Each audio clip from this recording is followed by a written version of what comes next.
Hello, welcome back to the Points special series on social issues.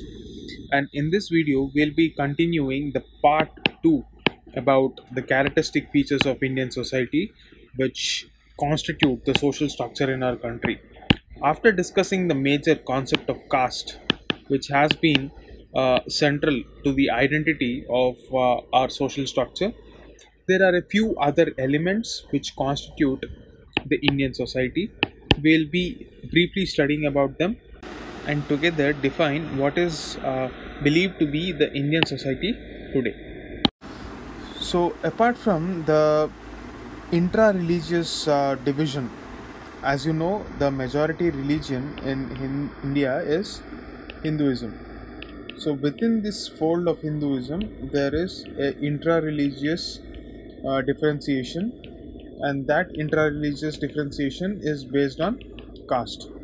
We have discussed this concept of caste elaborately in the previous video. The next aspect which defines our society is the religious pluralism or the coexistence of multiple religions within our society. And the fact is accentuated by the importance of Indian subcontinent to the cultural sphere. India is actually the birthplace of four world major religions: Hinduism, Buddhism, Sikhism, and Jainism. Therefore, fundamentally, this pluralistic society is what characterizes our Indian society. Now, kinship. This is the next feature of our society. Now, what do you mean by kinship? Basically, it's a set of person, and the identity or relation between those persons is either through blood relation or by virtue of an institution called marriage. Either they can be related through blood or through marriage. That system is called kinship. It is the collective relations that we share with our relatives. So it is a universal thing. It's not just confined to Indian society, but within the Indian society, despite our cultural differences, we have this institution of kinship which is universal, and it plays a significant role in socialization of individuals and maintenance of group solidarity. That is kinship.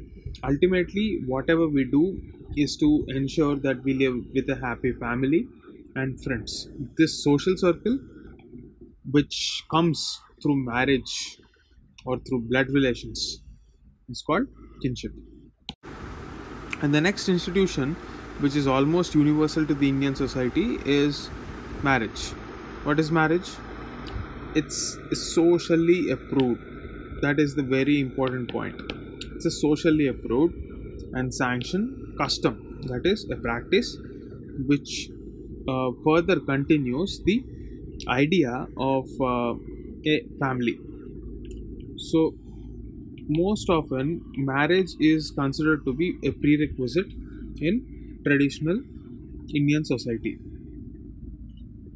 and the purpose is to continue the family. And within this institute, there are a set of cultural mechanisms which ensure this is a possibility. It is more or less a universal social institution in the country. However, this is again changing with the advent of new concepts like live-in relations. Now, how does a family in Indian society look like? Basically, it's the most basic unit of a society. When families come together, they become communities. When communities come together, they become regions.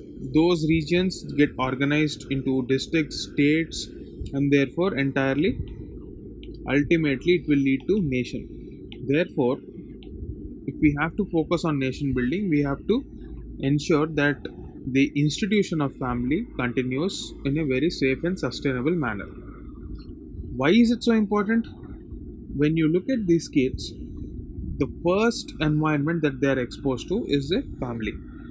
Unless and until that is a healthy environment in the formative years, the child cannot have a healthy childhood.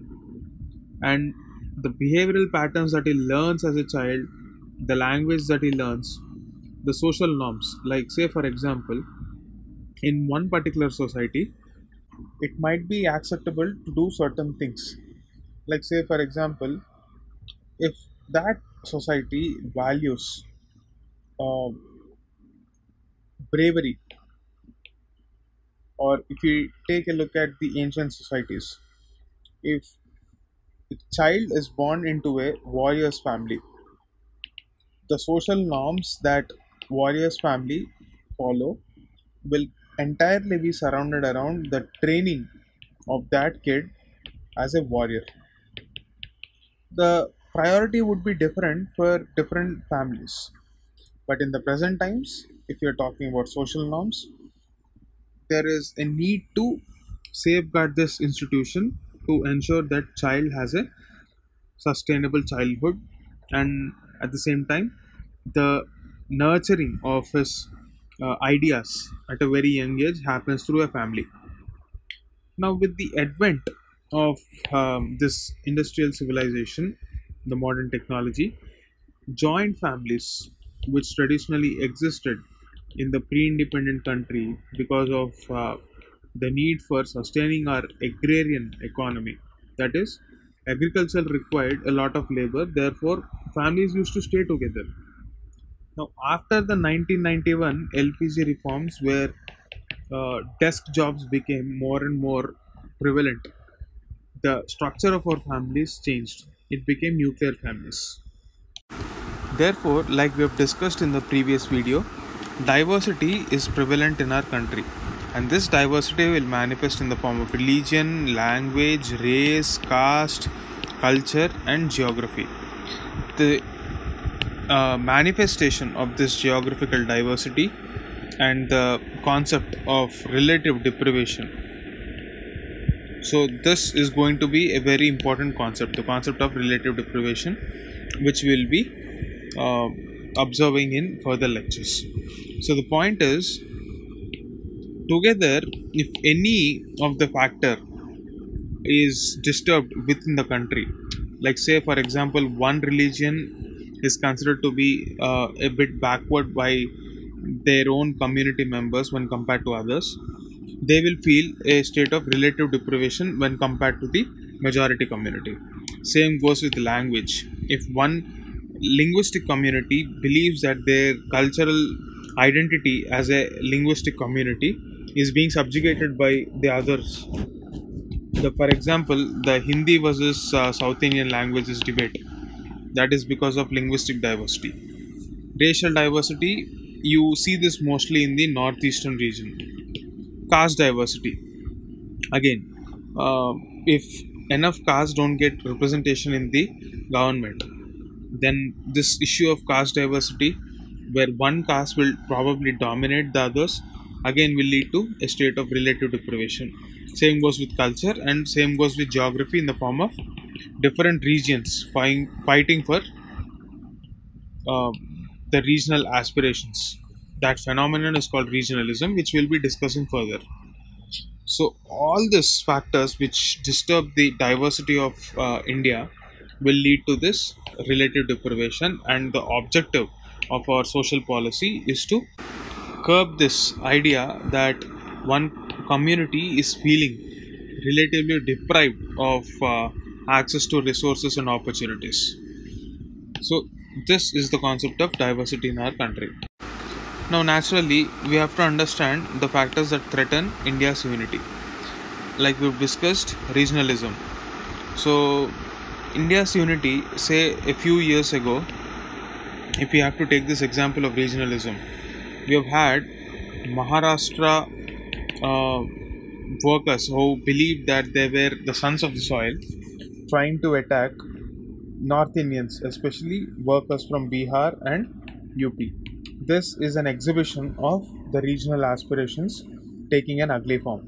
Similarly, the instances of hate speeches in the name of religion during elections is nothing but divisive politics. Development imbalance is witnessed in the case of the Telangana statehood movement. Ethnic differentiation and nativism, this can be found again in the case of northeast people in South India. getting racially abused. Geographical isolation. This is got something to do with our tribes who do not get exposed to our mainland. Interreligious conflicts, interstate conflicts are pretty self-evident. Now, there is another aspect called influence of external factors. This can be in the form of activism in the name of human rights. If they try to influence the local politics and local politicians, then that is also a threat. Recently emerging threats include media, which is trying to influence opinions through manipulation, then fake news through social media, what we know today as infodemic. World Health Organization said that fake news is actually an infodemic in this pandemic.